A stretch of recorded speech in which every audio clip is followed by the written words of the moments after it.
วันที่11พฤศจิกายน2025นี้ฐานพลจัตวาเพชรสอนอินสุพรรณหัวหน้ากองบัญชาการปกสแขวงหัวพันได้ลงซุกอยู่เวียกงานวิชาเฉพาะอยู่กองบัญชาการปกสเมืองเสียงโขแขวงหัวพันและเข้าร่วมพิธีประกาศกงจักการจัดตั้งคันกระทรวงคุ้มครองอยู่ที่สโมสรเมืองเสียงโขแขวงหัวพันโดยให้เกียรติเข้าร่วมของฐานเคนทองพรพระแก้วเลขาพรรคเมืองผู้สีนำเวียกงานป้องกันศาสตร์ป้องกันความสงบเมืองเสียงโขมีบรรดาคณะพักคณะบรรษาหัวหน้าแผนกรองแผนกหัวหน้าห้องหัวหน้าปกสกุมบาลตลอดหอดนายและพลตำรวจกองบัญชาการปกสเมืองเสียงโขเข้าร่วมพันโทไพทองใสสมแพงหัวหน้ากองบัญชาการปกสเมืองเสียงโขแขวงหัวพันได้ขึ้นรายงานสภาพการโดยย่อซึ่งได้ยกให้เห็นด้านดีผลงานและด้านที่ยังคงค้างเป็นต้นแมนได้ศึกษาห่มเป้าหมายติดยาเสพติดได้86เป้าหมายจับเป้าหมายค้าขายยาเสพติดได้16รายของกลางประเภทยาบา 1,878 เม็ด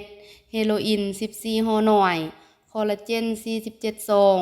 รถจักร6คันโทรศัพท์9เครื่องเลิกหืออาวุธลาเนื้อได้3กระบอกจับเป้าหมายลักทรัพย์พลเมือง2เรืองและศึกษาอบรมกลุ่มแก๊งขี่รถกวนเมืองได้5คนและเวียงงานอื่นๆในระยะผ่านมาโอกาสดังกล่าวทานพันโทวงพันธ์แก้วเพ็งคำหัวหน้าของการเมืองปกสแขวงหัวพันได้ขึ้นผ่านข้อตกลงฉบับเลขที่2856ลงวันที่3ตุลา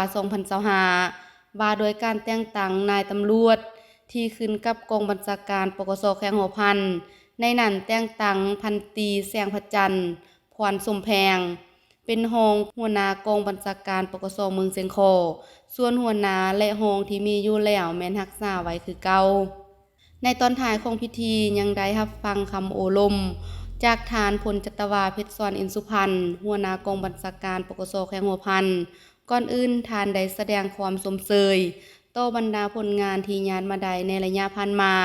และทานยังได้เรียกร้องให้ผู้ที่ได้รับหน้าที่ใหม่ในครั้งนี้เอาใจใส่ปรับปรุงด้านการเมืองแนวคิดเพิ่มทวีการจัดตั้งปฏิบัติแนวทางของพรรคกฎหมายของรัฐมีความสามัคคีเป็นเอกภาพภายในหมู่คณะและปฏิบัติหน้าที่เวียกงานที่ได้รับการมอบหมายให้มีผลสำเร็จ